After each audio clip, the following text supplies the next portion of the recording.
many of you have heard a lot about the third court, but it really is touching for us, y'all, to come out here and help us this afternoon.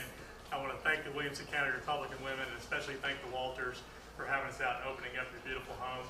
Also want to thank my wife Kim and my daughter Abby for coming along with me. It's always a nice treat for me to have them. I know a lot of you guys haven't gotten to see them, so living proof that I am married. Kim's over there. Give them a wave, Kim. She is real. It's a great experience for me to serve you all on the court. I've been over there for 2 years, and I know that with you all's help, I'm going to be there for a little while longer, hopefully. We're working very hard towards November 6th, and we're so excited that starting tomorrow, people can go to the polls to vote. Just to give you a sense of my background, I was a private practice lawyer for many years, representing companies and individuals in civil litigation, and was able to try enough cases that I became board certified in civil trial law. I had the opportunity to leave private practice, took a big pay cut because I wanted to serve the state, and I went over and I served under Attorney General Greg Abbott for 5 years and worked my way up to where I was Deputy Attorney General under General Abbott. Had the opportunity to try some really interesting cases and a lot of things that I know are important to you all in terms of our education and our health care in the state of Texas, clean air, clean water, those type of things, and really had a great experience there. I got ready to go back to private practice, and then I had the opportunity to be a judge there in Travis County, which, as you can imagine, I was the only Republican judge on the district level in Travis County. Stood for election in 2010, and the Travis County voters did to me what happens to Republicans who run down there. Didn't quite prevail, but was very proud of the race that we ran and the support that we gave. And then had the opportunity after that to come and serve on the third court. So I'm very proud to be with you all.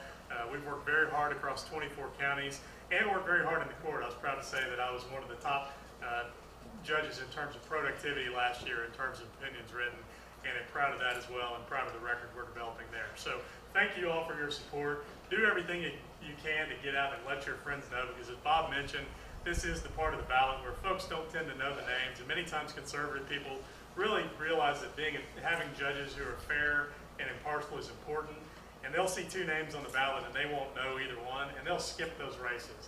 And so just as much as we battle opponents from the Democrat side, we battle the down ballot fall off that tends to happen. If we knew that we're going to get all the votes that the presidential candidate on the Republican side gets, we have little to worry about. But we know we're going to have fall off, sometimes as much as 25–30%. And a lot of the way we prevent that is by you all reaching out to your friends and letting them know, hey, this third court of appeals is something that's important. You may not know about it, but it's important to have good conservative guys there who are going to strictly follow the law. And that's what we have in these 4 people. I've met them.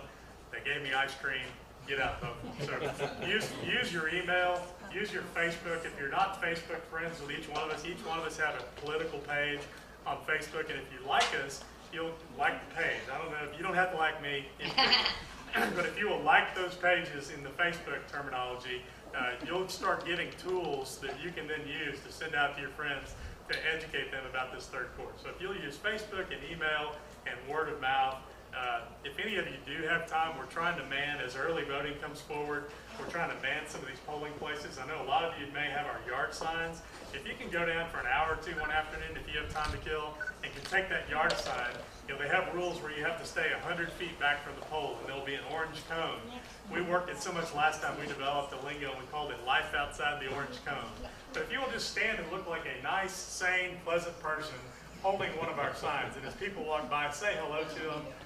If they seem receptive, say, we hope that you'll consider voting for Judge Rose or Judge Puryear or Scott Field, one of the conservatives on the court. Those type things really help, because folks that are walking in that don't have any idea what they're going to do, as sad as it may be, sometimes they can be swayed by seeing a friendly face in the parking lot or a last-minute reminder of the name. So if you have time in the next couple of weeks, if you don't know how to do that or have any questions, email any one of us and we can get you a sheet that has information.